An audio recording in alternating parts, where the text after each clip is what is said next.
Mohon maaf terlambat, saya ada beberapa urusan yang harus diselesaikan dulu dan ternyata nggak bisa cepat, meskipun tadi saya estimasi bisa selesai ternyata belum.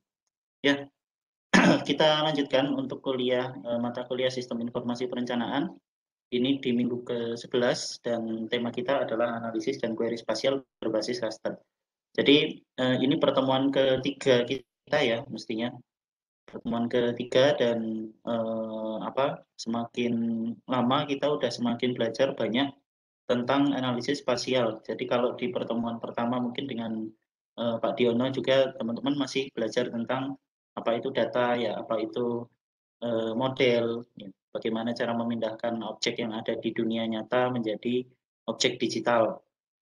Nah, sekarang kita sudah mulai banyak ya berkenalan bahwa ternyata kalau kita punya tool yang kita sebut dengan nama GIS itu, ya, kita punya tool yang disebut dengan nama GIS, kita bisa lakukan banyak hal. Minggu lalu kita sudah bahas bahwa ternyata kalau kita punya data berupa vektor, ya, data berupa vektor, misalnya ada koordinat sumur begitu, maka koordinat sumur itu bisa kita analisis. Misalnya kita bikin buffer, ya, kita bikin radius 5 kilometer dari sumur, rumahnya siapa saja misalnya. Nah, ternyata dengan analisis semacam itu kita bisa menjawab banyak pertanyaan. Nah, sekarang kita akan masuk ke tipe data yang kedua, yaitu tipe data raster. Jadi kalau dilihat ini adalah minggu ke-11 dan ini materi yang nanti akan kita diskusikan. Jadi yang pertama adalah apa itu raster dan vektor. Saya ingatkan lagi agar teman-teman nggak bingung karena mungkin ketika kita berurusan dengan data software GIS ya, ini dua hal ini akan selalu kita jumpai. Ya, apakah format data yang kita pakai itu format data raster atau format data vektor. Kemudian saya akan tunjukkan juga beberapa contoh data raster. Karena ternyata data raster itu macam-macam ya. Kalau data vektor kemarin mungkin kalian sudah praktek juga ya di studio, kemudian juga teman-teman mungkin juga sudah nyoba sendiri. Kita lihat bahwa ternyata dari data vektor itu ya sifatnya semacam itu. Ya, artinya kalau kita zoom nggak pecah dan seterusnya. Nah, mungkin kita belum banyak berurusan dengan atau ketemu dengan data raster. Saya nanti akan berikan beberapa contoh data raster yang mungkin akan sering kalian gunakan nanti di pekerjaan kalian sebagai seorang planner itu apa saja. Kemudian ada analisis spasial yang ingin kita lakukan pada data raster tersebut. Jadi nanti ada beberapa model analisis spasial. Kalau kemarin misalnya di data vektor kita kenalan dengan ada namanya buffer, ya ada namanya overlay, clip, kemudian ada analisis jaringan, ya dan sebagainya. Ini kita lihat dari sudut pandang data raster, seperti apa analisisnya. Dan yang terakhir adalah nanti kita coba diskusikan dikit beberapa contoh, nanti saya demokan tentang bagaimana kita membuat analisis spasial pada data raster ini.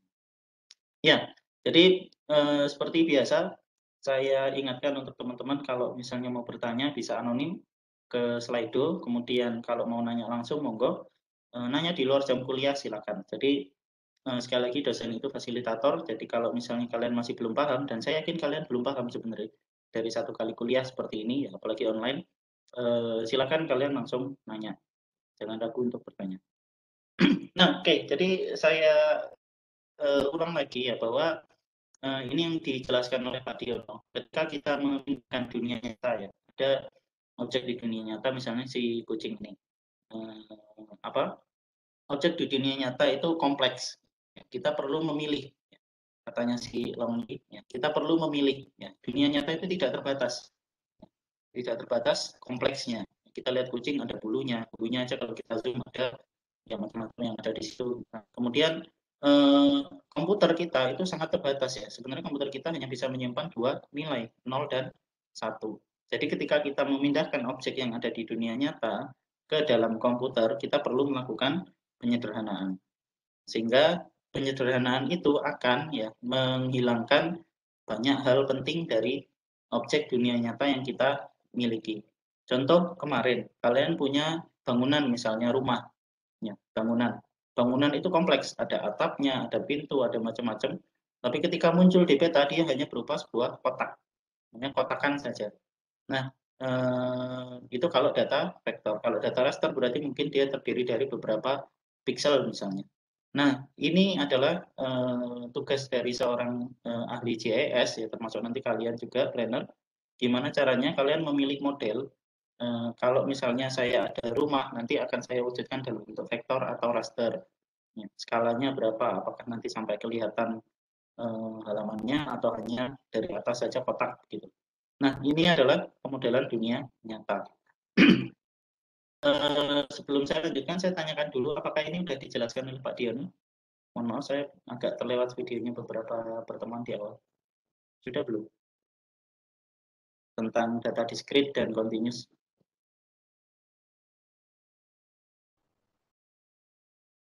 Sudah? Sudah, Pak. Sudah ya? Sorry, saya nggak jelas ada tukang Pak. Sudah, Pak. Oke, sip. Jadi barangkali sudah dijelaskan juga oleh Pak Diono ya, ada dua jenis data, kualitatif, kuantitatif. Kuantitatif yang ada angkanya kita bisa bagi jadi dua, discrete dan continue. Nah, gampangannya discrete itu adalah data vektor. Di luar data vektor itu kosong. Kalau misalnya kita gambarkan ini misalnya jenis tanah yang ada di sebuah kabupaten misalnya. Nah, datanya ya hanya ada di sini saja, di luarnya ini nggak ada nilainya, kosong. Di luar ini nggak ada nilainya. Misalnya ini bolong ya udah nggak ada nilainya. Nah, discrete, datanya berbeda secara signifikan. Nah, ketika kita zoom nggak pecah. Antara satu ini dengan yang ini ada batasan yang jelas, nggak ada kesamaannya. Jadi datanya benar-benar berbeda. Nah, kita biasa representasikan di GIS data discrete ini sebagai data vektor. Kemudian ada data continuous, saya ingatkan lagi aja. Ya. Ada data continuous, nah inilah yang akan kita diskusikan hari ini, yaitu data raster. Kalau kita punya data ketinggian semacam ini, jadi semuanya full. Dari titik yang paling rendah sampai misalnya titik yang paling tinggi di Gunung Merapi misalnya, maka ini kita bisa menyatakan dalam data bentuk raster yang sifatnya continuous. Nah, jadi ada dua hal ini, saya skip saja karena kita sudah bahas ini dulu. Intinya ada representasi titik, garis, dan luasan. Dan nanti ketika kalian melakukan analisis spasial, kalian harus pinter-pinter memilih. Kira-kira ya, saya akan menggunakan model data apa. Contoh gini, saya ingin mencari informasi tentang rumah-rumah mana saja di radius 20 km ya dari Jalan Kaliurang misalnya yang akan tergusur kalau misalnya jalannya itu dilebarkan ke kiri dan ke kanan 20 meter. Kira-kira saya pakai format apa? Apakah raster atau vektor? Raster apa vektor?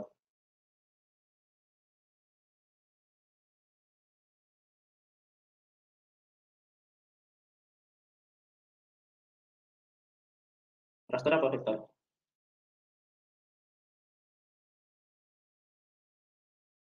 Ada yang bisa jawab? Raster mungkin, Pak.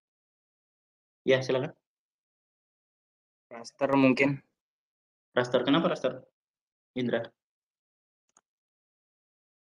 Karena kalau ngomongin luas jalan kan berarti semuanya punya nilainya, Pak. Nilai jalannya. Jadi mungkin ini ada bangunannya atau enggak. Oke, oke. Oke, saya dapat logikamu.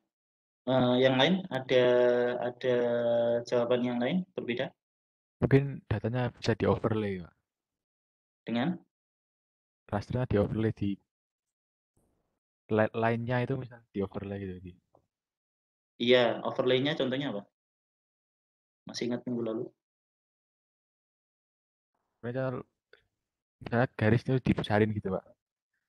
Buffer. Samping-sampingnya di Ya, buffer itu. betul. Ya. Tadi Indra jawab raster, Faisal tadi jawab apa? Vektor ya, vektor. Kalau saya sendiri saya akan milih vektor. Meskipun ini tentu tergantung nanti ininya ya. Saya sendiri akan milih vektor. Kenapa? Misalnya gini, saya pengen tahu jalan Kaliurang 20 meter ke kiri, 20 meter ke kanan itu akan digusur misalnya ya, jangan sampai lah. Akan digusur. Jalan Kaliurang mau diperlebar buat trek Tamiya misalnya. Jadi yang akan saya lakukan adalah saya digit istilahnya. Saya tandai batas-batasnya jalan Kaliurang dengan apa? Dengan garis ya, dengan garis vektor. Kemudian tadi yang disampaikan Faisal, saya buffer ya, istilahnya. Saya tambahkan 20 meter ke kiri, 20 meter ke kanan. Nah, itu kan saya dapat luasan. Kemudian baru saya cari di mana rumah-rumah yang berada di lokasi itu. Sekarang bayangkan kalau misalnya itu adalah data raster. Saya punya data jalan, tapi bentuknya raster kayak gini jalannya. Kotak-kotak, tek, tek, tek, tek, tek.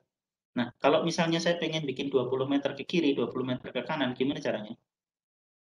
Gimana caranya? Satu kotak ini misalnya 5 meter. Nah, berarti saya tambah 4. Ya, belum tentu. Ya kan? Saya tambah 4 ke kiri, 4 ke kanan. Ya, mungkin akan jadi satu area ya semacam ini ya, satu area luas gitu. Tapi kan di sini ada kotak-kotaknya yang mungkin nggak pas 20 meter. Nah, inilah maksud saya ya kalian harus pintar-pintar mempertimbangkan kapan kalian pakai data vektor, kapan kalian pakai data raster.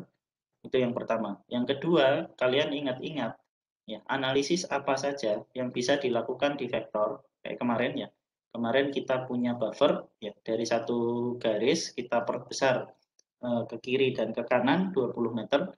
Nah, raster nanti juga ada beberapa jenis analisisnya. Nanti akan saya sampaikan apa saja analisis yang bisa dilakukan dengan menggunakan data raster.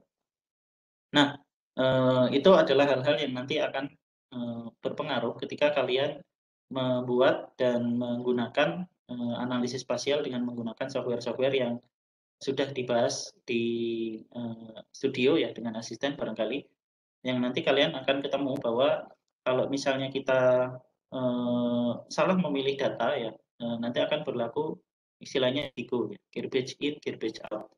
Kalau data masukannya jelek, keluarannya juga jelek. Oke. Nah, jadi ini singkat perbandingan kapan kita pakai raster, kapan kita pakai vektor. Nggak usah saya jelaskan, nanti kalian baca saja. Slide-nya nanti akan saya share. Saya punya elok untuk mata kuliah ini. Nanti barangkali setelah kuliah ya saya akan buatkan linknya untuk ke situ. Cuma belum rapi ya, masih mau saya rapikan. Oke, jadi gini. Keuntungan raster itu adalah gampang diproduksi. Kalian punya kamera aja, kalian udah dapat data raster. Sedangkan data vektor kalian harus punya komputer dan software untuk mendigitasi gampangnya. Kalian motret aja udah jadi data raster. PHP aja udah jadi. Kemudian contoh yang lain itu adalah gampang untuk dianalisis. Nah, ini kata kunci dari data raster. Raster itu sangat gampang dianalisis. Kenapa? Karena analisis raster itu adalah analisis matriks. Nanti saya tunjukkan. Raster sejatinya adalah sebuah matriks. Jadi dia sangat mudah untuk dianalisis. Berbeda dengan vektor. Berbeda dengan vektor. Karena vektor itu datanya sangat kompleks karena di situ ada titik ya, ada garis. Masing-masing poligon aja itu ada titik-titiknya di dalamnya. Kemudian ada garisnya. Nah, begitu dia dianalisis, maka tiap titik itu harus dihitung secara matematis ya oleh softwarenya. Jadi dia lebih rumit. Nah, ini pertimbangan keuntungan dan kerugian dari raster dan vektor. Nah, tadi saya sampaikan ya bahwa raster itu mudah untuk dianalisis karena dia sangat simpel. Raster itu hanya sebuah matriks. Hanya sebuah matriks. Kalau kalian masih ingat pelajaran di SMA, matriks itu ya isinya seperti ini, hanya baris dan kolom, kemudian isinya angka. Mau seberapapun besarnya dimensinya, dia tetap sebuah matriks. Artinya apa? Artinya kita bisa melakukan analisis-analisis statistika, kita bisa lakukan operasi-operasi matematika untuk mendapatkan informasi baru. Contohnya begini, jadi ini data raster yang menggambarkan sebuah foto udara misalnya, atau ini citra satelit, gambaran dari citra satelit. Saya punya nilai semacam ini, ada yang warnanya hijau ya, ada yang warnanya agak terang, ada yang warnanya lebih gelap. Yang warnanya lebih gelap ini ternyata adalah hutan. Yang warnanya gelap itu ternyata adalah hutan. Jadi nilai hutan ini ya warnanya itu gelap dan angkanya misalnya 7. Nah, ini angka 7 ini adalah yang mewakili nilai hutan. Maka kalau saya ingin memilih di mana saja letak hutannya, ya saya tinggal milih angka 7 kan. Saya tinggal milih angka 7. Nah, nanti saya akan dapat hutannya seperti apa. Nah, ini adalah contoh operasi matematika. Operasi matematikanya gimana? Misalnya pilih semua angka yang di atas angka 6 dan di bawah angka 8. Nah, itu kan operasi matematika. Kita dapat angka 7. maka kita dapat petanya, oh ternyata ini loh, ini hutan, ini hutan, ini hutan. Itu adalah contoh sederhana bahwa ternyata kalau kita punya kasus tertentu, itu idealnya malah nggak pakai data vektor, idealnya kita pakai data raster. Kasusnya seperti apa ya? Adalah kasus yang kalau misalnya datanya kontinu. Sampai sini ada pertanyaan? Ya. Oke, saya lanjutkan. Jadi sekarang saya akan berikan beberapa contoh data-data raster yang mungkin nanti akan kalian jumpai. Yang pertama adalah ini disebut dengan nama DEM, ya, Digital Elevation Model. Nanti saya tunjukkan di QGIS seperti apa datanya. Ini adalah data yang diperoleh dari satelit, itu kemudian menggambarkan ketinggian. Nah, ada yang tahu ini di mana? Oh, saya salah nanya ya, tulisannya udah Dem Sleman. Ya, ini di Sleman ya. Jadi ini menggambarkan Merapi. Yang warnanya putih ini berarti semakin tinggi, yang warnanya hitam ini berarti semakin gelap. Warnanya putih ini semakin tinggi, yang warnanya hitam semakin hitam, ini semakin rendah, semakin gelap, semakin rendah. Kalian bisa lihat ini adalah Kulon Progo. Ini Kulon Progo, ini Merapi. Ya. Kemudian ini adalah patahan opak di Gunung Kidul. Jadi kalau teman-teman di geodesi kenalnya Jogja itu adalah mangkok bencana. Jogja itu mangkok bencana. Kenapa? Ada patahan subduksi di selatan, ya, di Parangtritis, lempeng Australia masuk ke dalam itu. Nah, itu adalah potensi gempa. Di sini ada Sesar Kulon Progo. Sesar apa namanya sungai itu? Sesar Progo ya, Sesar Progo. Yang itu patahan yang juga masih aktif. Dia bisa aktif kapan saja. Makanya jadi perbukitan Kulon Progo. Kemudian di timur ada patahan Sesar Opak yang waktu gempa 2006 itu sempat aktif. Dan akibatnya separah itu. Di utara ada Merapi. Nah, ini adalah mangkok bencana. Kalian tinggal di situ. Ya, saya di situ juga sih sekarang. Mangkok bencana. Nah, jadi DEM itu adalah raster yang tiap pikselnya, piksel itu apa? Ada yang tahu?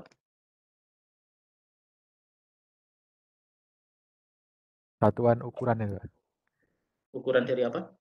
Dari data raster. Betul, bagus.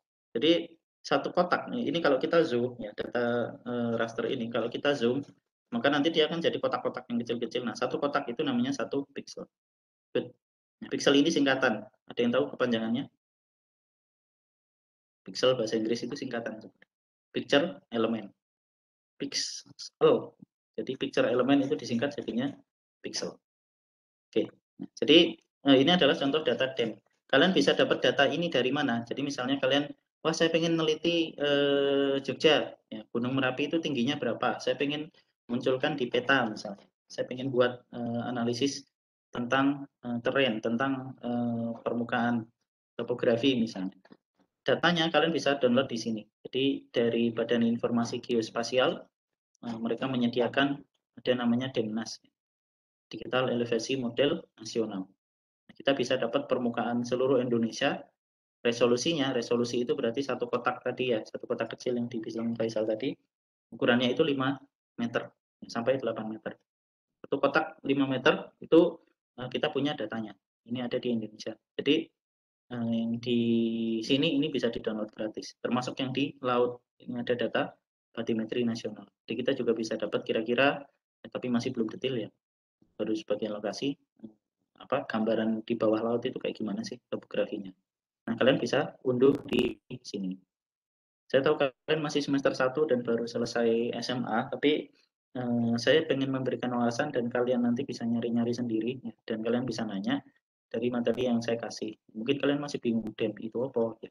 Nggak perlu sampai dipahami, yang penting itu adalah model permukaan, datanya raster, ya, yang menggambarkan ketinggian.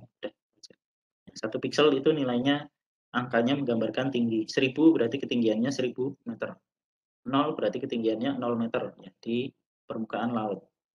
Nah, oke, itu adalah salah satu data DEM, raster. Yang kedua adalah data ini, Gridded Population Data, data populasi. Nah, ini nanti teman-teman bakalan sering ketemu dan sering pakai, Gridded Population Data. Nanti saya tunjukkan contohnya, ya, tapi datanya maksudnya seperti ini. Ini ada data misalnya di Kota Makassar. Kemudian tiap kotak ini kan kelihatan ya ada kotak-kotak. Satu kotak ini ukurannya kalau kita ukur pakai meteran ya, panjang dan lebarnya itu adalah 100 kali 100 meter persegi. Nah, nilai pikselnya ya, yang warna hitam ini berarti yang lebih hitam itu berarti lebih sedikit, yang warnanya putih itu artinya lebih banyak. Hitam itu lebih sedikit, putih itu lebih banyak. Lebih banyak apa? Jumlah populasi penduduk. Jadi satu kotak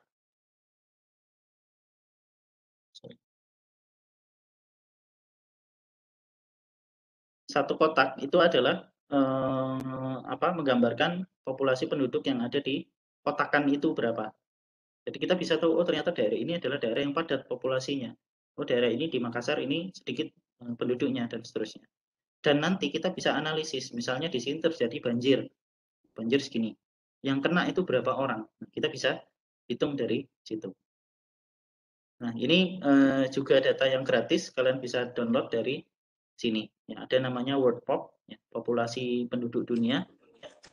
Datanya semacam ini. Kalau kalian tahu ini diturunkan dari mana ya data ini, kenapa kok orang bisa dapat, wah ternyata satu kotak itu kemudian kok bisa dapat nilainya jumlah penduduk di situ kira-kira berapa. Nah kalau kalian pengen tahu sebenarnya metodenya adalah dia pakai satelit yang dipotret pada saat malam hari. Motretnya malam hari. Nah yang kelihatan apa? Yang kelihatan adalah lampu. Dari persebaran lampu itu kemudian orang bisa mengestimasi ada berapa jumlah orang yang ada di kota itu. Asik. Nah, ini contoh data yang kalian bisa download secara gratis. Kemudian yang ketiga adalah data citra satelit. Citra satelit. Ya. Di atas kita sekarang ada banyak sekali satelit dan mengcapture permukaan bumi tiap jamnya. Ada satelit yang lewat motret ya. Khususnya kalau di kita jam 10. Selalu ada satelit yang lewat dan motret kita di atas kita jam 10. Nah, ini menggambarkan permukaan bumi. Kalian mungkin sering lihat di berita pagi gitu ya. Kalau kalian nonton ada ramalan cuaca dari BMKG, ada awan-awannya. Nah, itu diambil dari citra satelit. Dan datanya formatnya adalah data raster.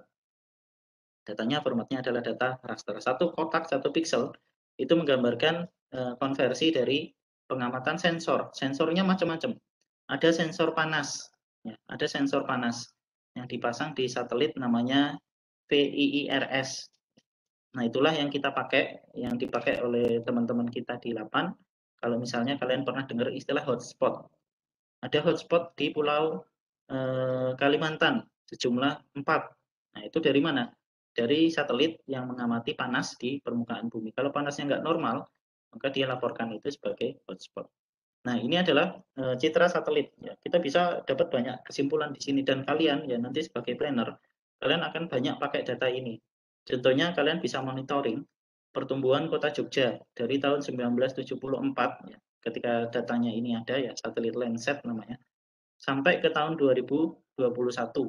Itu kalian bisa cari pertumbuhannya seperti apa karena di situ tergambar oh ini kota ya, ini sungai, oh ini adalah hutan ya, dan seterusnya. Kemudian contoh lain data raster itu adalah peta yang di-scan. Ini peta favorit saya nih. Yogyakarta End of Tracking tahun 1925. Kita punya peta ya, misalnya kalian punya peta yang menggambarkan apa gitu dari kantornya Bapak Ibunya masing-masing. Kalian scan atau kalian foto. Nah, maka peta itu juga adalah data raster. Ini kalau kalian lihat ini ada gambaran kota Jogja tahun 1925 seperti apa. Nah, jadi ini juga data raster ya, dan ini juga bisa kita olah kalau nanti kita mau mendapatkan informasi, misalnya bangunan yang dulu ada di sebelah utaranya keraton itu apa saja misalnya. Kita bisa petakan dari situ. Nah, ini contoh-contoh data raster dan sekarang saya akan tunjukkan apa yang disebut dengan nama raster spatial analysis. Inilah analisis untuk data raster. Analisis untuk data raster. Jadi kalau kemarin kita membahas mengenai data vektor, ya, ada buffer, ada overlay, ada clip, ya, ada network analysis dan lain sebagainya. Maka sekarang kita membahas mengenai analisis di data raster yang tadi, yang berupa foto, yang berupa matrix. Nah, contoh analisis raster itu apa? Ya, seperti ini. Tadi saya menunjukkan citra Landsat, saya menunjukkan citra satelit. Di kita ya kasat mata, kita hanya bisa melihat apa namanya, kok ini ya. Nah, kita hanya bisa melihat contoh-contoh, ini awan gitu ya, oh ini sungai, oh ini hijau mungkin tumbuhan, tapi kita nggak bisa melihat secara lebih detail. Nah, kita bisa klasifikasikan, kita bisa kelaskan. Oh, di sini ada area yang terbangun. Oh, ini ada dataran banjir misalnya. Oh, ini ada hutan. Nah, dengan cara merubah nilai pikselnya, kita berikan jika nilai pikselnya sekian, maka dia masuk ke kelas ini. Jika nilai pikselnya sekian, maka dia masuk ke kelas yang lain. Nah, ini namanya klasifikasi nilai piksel. Kenapa kita bisa melakukan ini? Karena ini adalah data raster biasa, data matriks, data yang bisa kita olah dengan menggunakan operasi-operasi matematika. Nah, kemudian analisis yang kedua contohnya ini adalah analisis slope atau kemiringan. Ini juga kalian akan sering lakukan. Ada yang pernah dengar kemiringan lahan? Kemiringan lahan? Ya, ada analisis yang kita sebut dengan nama analisis kemiringan lahan. Contohnya apa? Contohnya gini, kalian diminta untuk mengestimasi lokasi yang ideal untuk keperluan pembangunan perumahan di kota Jogja. Nah, ternyata yang tersedia hanya di lereng Merapi misalnya. Wah, lereng Merapinya berapa miringnya? Jangan-jangan miringnya lebih dari 30 derajat, saya nggak bisa bangun rumah dong di situ misalnya. Nah, ada lahan murah, ya, tapi miring. Miringnya seberapa? Nah, seberapanya itu adalah analisis slope. Jadi kalian punya data elevasi seperti tadi ya, yang saya contohkan DEM, ya, elevasi model, itu dimasukkan ke dalam software, kemudian kita analisis slope-nya, seberapa miring datanya. Contoh di sini ya, semakin gelap itu artinya kemiringannya semakin tinggi, semakin terang ini di sini berarti semakin landai. Ini dari nilainya, ini dalam derajat. Jadi ingat slope itu nanti ada dua, ada dalam persen, berapa persen miringnya, dan ada yang dalam derajat, berapa derajat. Nah ini pernah apa? Saya diminta saran, kira-kira data ini bisa dipakai buat apa kalau buat mapala misalnya yang suka jalan-jalan naik gunung. Ya banyak ya kan. Salah satunya kalau misalnya ada pendaki yang hilang, ya kita bisa estimasi sebenarnya dia lari kemana. Nggak mungkin dia naik tebing kan. Ya, dia pasti nyari yang daerah yang lebih landai. Kita bisa analisis slope di sini. Kalian bisa berikan rekomendasi misalnya ke teman-teman kalian di pertanian karena ada beberapa jenis tanaman yang hanya bisa tanam di tempat dengan kemiringan tertentu, misalnya dengan ketinggian tertentu. Ini contoh yang bisa kalian lakukan. Seberapa miring lahan ini. Kemudian ini contohnya ya, misalnya berapa persen ini tempat untuk bertanam kacang, kayaknya ya. Saya nggak tahu maksudnya apa, beans spice. Jadi kita bisa lihat ya bahwa di Costa Rica itu ternyata sebagian besar daerahnya adalah daerah landai. Kemudian ternyata mulai ada kemiringan-kemiringan di daerah sini. Nah, ini gunanya buat apa? Macam-macam ya, banyak sekali. Data kemiringan itu bisa kita manfaatkan untuk banyak hal. Kemudian selain slope, ada yang disebut dengan nama aspek. Kalau slope tadi miringnya, ya, slope tadi miringnya seberapa derajat? Ya, miringnya seberapa? Nah, berapa derajat miringnya? Kalau aspek itu miringnya ngadep kemana? Contoh gini, saya nyari rumah di Jogja. Saya pengen miringnya tidak lebih dari 30 derajat dan kemiringan yang 30 derajat itu ya, yang tidak lebih dari 30 derajat itu ngadep ke arah matahari terbit misalnya. Ngadep ke arah matahari terbit. Agar apa? Agar saya bisa mendapatkan matahari pagi kalau saya pengen berjemur nah itu. Nah, ini contoh analisis aspek istilahnya. Aspek itu dia miringnya itu ngadep ke mana? Kan miring bisa ngadep ke sana ya kan. Nah, angkanya diwakili oleh ini. Ada 0 sampai 360 derajat. 90 itu berarti dia ngadep ke timur. Ya, berarti tadi ini yang saya cari ya. Saya pengen nyari lereng yang ngadep ke arah timur. Ya, berarti 90 derajat. Kemudian kita bisa kombinasikan slope ini dengan aspek nantinya untuk mendapatkan analisis yang lebih detail. Ya, nilai-nilainya nanti semacam ini. Kemudian ada namanya hillside, ya, bayangan bukit.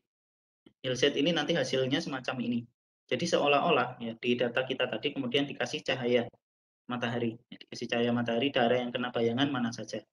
Nah, gunanya untuk apa analisis ini? Misalnya gini, tadi saya pengen nanam kentang. Kentang itu syaratnya banyak. Dia nggak boleh lahannya terlalu miring. Dia harus ada air yang cukup, ketinggiannya minimal sekian. Dia nggak boleh, dia harus terkena banyak cahaya matahari. Jadi nggak boleh kena bayangan. Nah, kita bisa simulasikan hillset ini untuk analisis bayangan. Misalnya di utara, di timur kebun kentang kita itu ada bukit. Nah, kita bisa analisis jam berapa sampai jam berapa kentang saya itu nanti akan kena bayangan. Jam sekian sampai jam sekian, wah ternyata nggak dapat cahaya matahari karena terhalang oleh si bukit di situ. Jam sekian sampai jam sekian ternyata nggak kena lagi karena ada bukit di sana. Jadi yang berwarna gelap ini adalah bayangan matahari, yang terang ini yang menghadap ke matahari. Nah, posisi mataharinya di mana ya? Defaultnya ini 315 derajat arah utara, dari 360 derajat dari utara dan 45 derajat dari bawah. Seolah-olah mataharinya di situ. Angkanya kok bisa ini? Nggak tahu. Ini adalah hasil riset. Kenapa ketemu 315, kenapa ketemu 45, ya pokoknya nilainya segitu. Nah, ini contoh hasil hillset. Jadi kalau misalnya kita punya Gunung Merapi misalnya, kita bisa simulasikan kira-kira daerah yang kena bayangan mana saja. Dan ini biasanya dipakai untuk visualisasi. Yang sering kalian lihat di berita ya, kalau misalnya ada daerah lahar, ya, lahar letusan Merapi atau Wedus Gembel, itu arahnya kemana? Nah, biasanya digambarkan di atas hillset semacam ini untuk memberikan kesan 3 dimensi.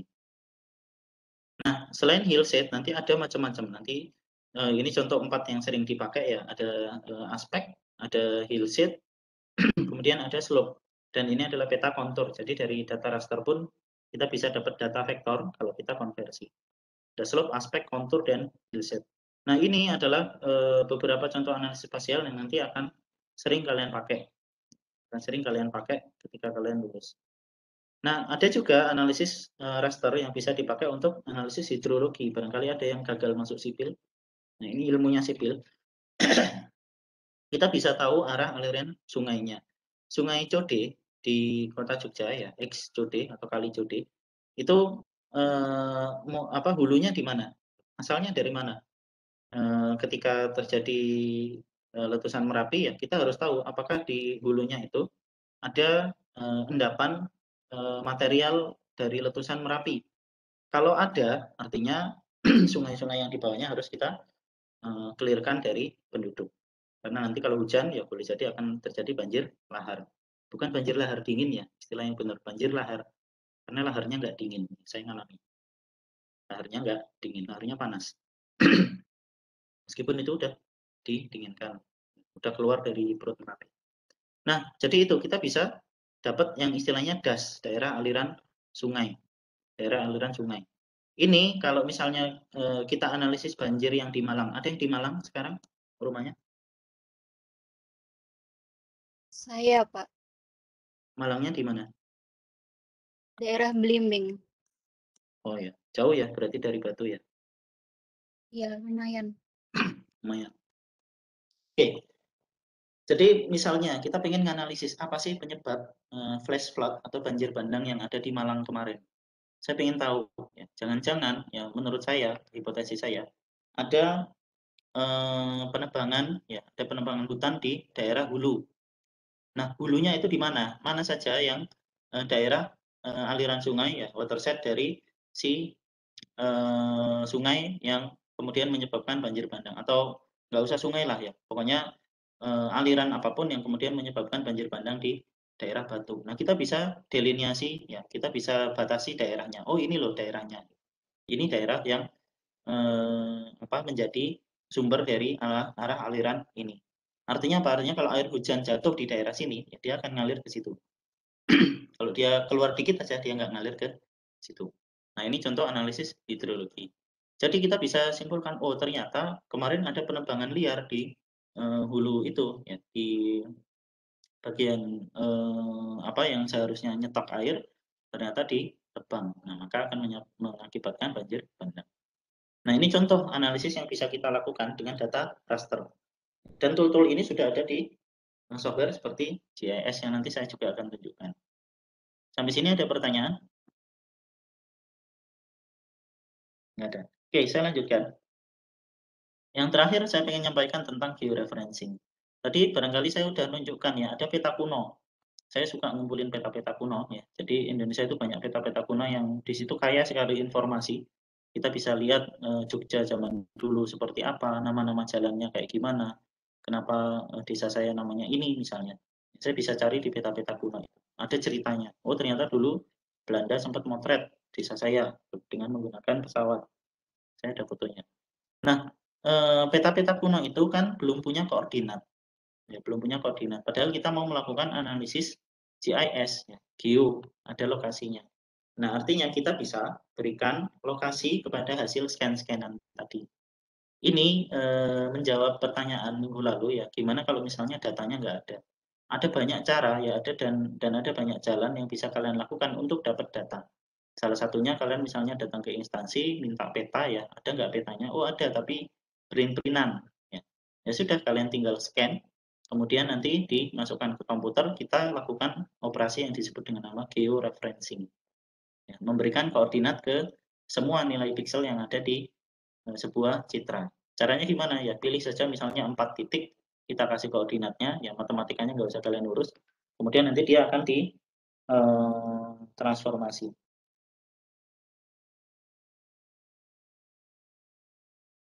Oke, nah contohnya seperti ini. Saya punya peta kuno, ya foto udara di desa saya di Gresik tahun 1945. Saya download. Kemudian saya lakukan georeferencing sehingga sekarang saya dapat nah ini. Jadi lokasi yang zaman dulu itu kayak gitu, lokasi yang baru sekarang kayak gini. Ini disebut dengan nama georeferencing. Memberikan referensi ya, memberikan acuan kepada data geospasial. Nah, kemudian sekarang kita bahas di softwarenya. Ya, di QGIS itu ada menu raster. Ya, mungkin kalian udah sempat explore. Di situ ada menu-menu aspek, ya, ada grid, ya, dan lain-lain. Ada hillshade yang tadi saya sampaikan. Kemudian ada slope, ya, dan lain-lain. Nah, ini adalah contoh-contoh analisis yang simple, yang sederhana yang ada di QGIS. Nanti barangkali kalian bisa coba praktekkan ya, kalau slope itu seperti apa, kalau aspek seperti apa hasilnya. Kemudian ada namanya raster kalkulator. Tadi saya sampaikan ya, sebenarnya foto ya atau image atau raster itu sebenarnya adalah data metrik saja. Artinya apa? Artinya saya bisa lakukan operasi semacam ini. Jika land covernya nilai pikselnya kurang dari 50, ya misalnya dia pengen milih air, ya. Nilai pikselnya kurang dari 50, maka ambil nilai itu kalikan 1 tambah land cover kali bla bla bla. Ini ada maknanya. Ini ada maknanya dan nanti kalian bisa cari sendiri. Jadi kita bisa operasikan data itu dengan sangat advance, ya, dengan sangat macam-macam, nggak terbatas pada tool yang ada. Kita pengen melakukan analisis apapun terhadap misalnya nilai ketinggian, ya kita bisa lakukan itu. Nah kemudian ada lagi yang di processing toolbox dan isinya jauh lebih canggih. Ada banyak analisis di sini yang sangat kompleks, yang tentu waktunya nggak cukup dan juga bukan pada tempatnya kalau saya jelaskan semuanya. Nah, contohnya seperti ini, kita coba kalian diskusikan ya, dengan temannya atau dengan diri sendiri. Minggu lalu saya sampaikan, kita bisa loh menganalisis kekeringan misalnya di satu daerah, sekarang malah banjir ya, di satu daerah yang data-data di daerah itu misalnya tersedia ada lokasi sumur, ya lokasi rumah, kemudian titik-titik sumber mata air, kemudian titik-titik kekeringan, ya. Kita kemarin sudah bisa mengira-ngira ya, analisis apa yang bisa kita lakukan. Misalnya saya pengen mencari dari rumah ini ya jalur terpendek ke tempat ngambil air itu di mana misalnya itu. Nah, itu bisa kita lakukan analisis di situ. Nah, sekarang ya kemarin kalian sudah kenalan tentang spatial query, kalian sudah kenalan tentang spatial analisis minggu lalu. Sekarang kalian sudah kenalan dengan data berbasis raster. Kira-kira analisis apa yang bisa kita tambah? Ya, dari tadi kalian sudah kenalan dengan data, ya kalian sudah kenalan dengan beberapa tool. Ada yang tahu? Kita bisa nambahkan apa contohnya? Contohnya aja. Ada? Oke, kalau nggak ada saya jawab sendiri. Biasa. Jadi, semisal saya punya data, ya anggap aja muka air tanah raster. Di muka air tanah itu sifatnya continuous ya, karena air sifatnya continuous. saya punya titik-titik muka air tanah kedalamannya berapa ya dalam bentuk raster. Nah, kemudian dari situ saya bisa nambahkan analisis. Kira-kira kalau saya pengen bikin sumur, idealnya sumurnya di mana? Ya, misalnya itu. Dengan menggunakan misalnya analisis ketinggian dari data raster tersebut. Kalau saya contoh kasus lain, saya ingin membuat sebuah analisis untuk tadi lokasi nanam kentang, ya. Nanam kentang. Kita bisa kombinasikan berbagai macam analisis vektor dan raster untuk dapat apa yang kita inginkan. Nah, saya kira itu ya untuk presentasinya. Barangkali tadi di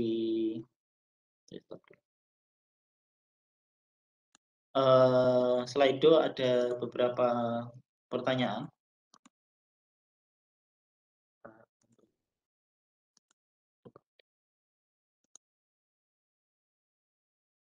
Ya, jadi ada beberapa pertanyaan.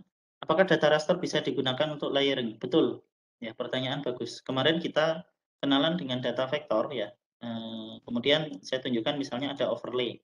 Ya, data jalan kita tumpuk dengan data misalnya batas desa. Nah, jalan ini masuk desa mana?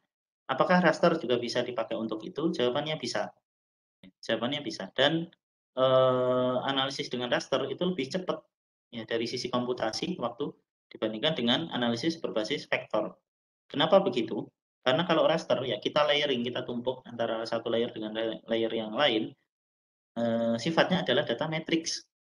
Jadi kita tinggal melakukan operasi-operasi pengurangan, misalnya operasi-operasi pertambahan yang kita terapkan untuk kedua data raster tersebut atau lebih dari dua juga monggo. Nah, sehingga itu membuat analisis raster itu lebih cepat karena kotak-kotakannya sama ya, tinggal operasi matriks saja. Oke, terjawab ya. Kemudian yang kedua, apakah dalam setiap input data raster harus dilakukan georeferencing? Tidak. Yang tadi saya tunjukkan itu data sharingnya ya.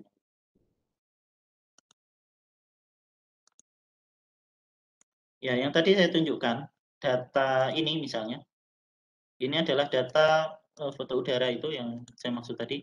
Ini memang belum tergeoreference. Ini belum tergeoreference. Jadi masih data foto saja hasil scan-scanan yang mana ada koordinatnya. Nah, maka ini kemudian saya daftarkan posisinya, lokasinya. Biar kita dapat, oh ternyata gambarannya dulu begini, ya sekarang begitu.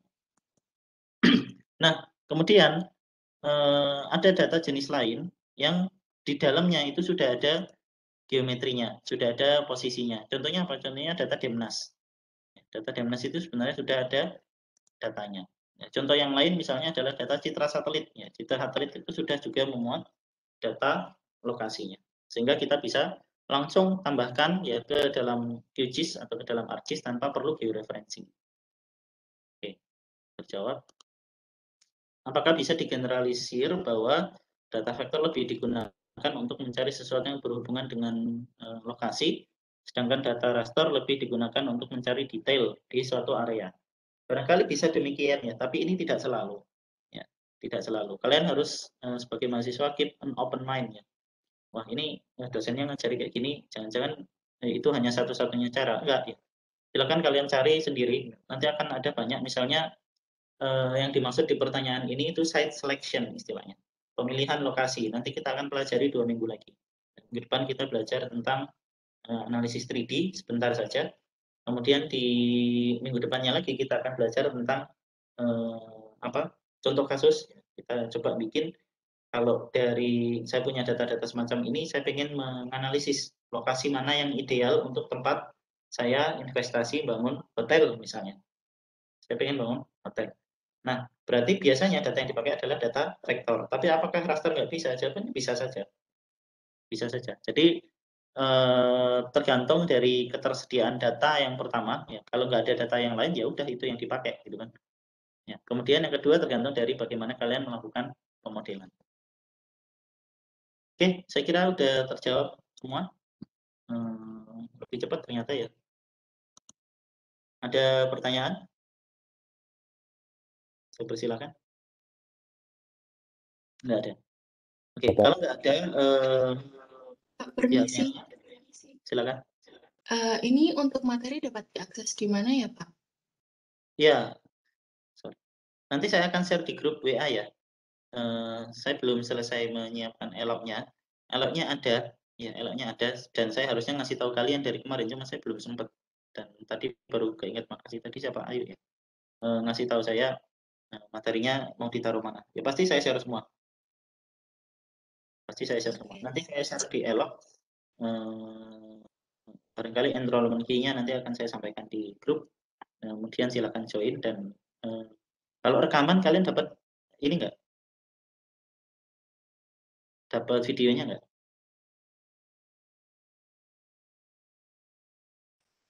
Biasanya dapat sih, Pak.